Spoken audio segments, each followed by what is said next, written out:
अगर आप कंप्यूटर पढ़ रहे हैं, आप कंप्यूटर इंजीनियर हैं, या आप कंप्यूटर इंजीनियरिंग कर रहे हैं, या फिर आपको सॉफ्टवेयर्स का पता है, या फिर आप सॉफ्टवेयर इंजीनियरिंग कर रहे हैं, या फिर आप MBA कर रहे हैं और आप मास्टर ऑफ बिजनेस यानी बिजनेस से रिलेटेड चीज़ें पढ़ रहे हैं, तो आपके लिए दुनिया खुल जाती थी।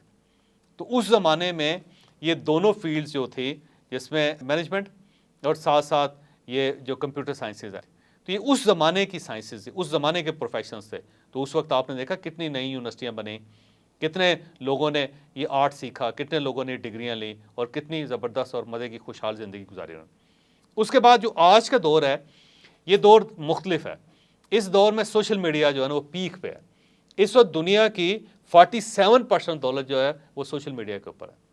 47% दौलत, अगर फ़र्ज़ कर लें कि दुनिया में $1 बिलियन है, फ़र्ज़ कर लेते हैं, तो 47% जो $1 बिलियन का है वो इस वक्त ई कॉमर्स में या सोशल मीडिया के ऊपर पड़ा हुआ है।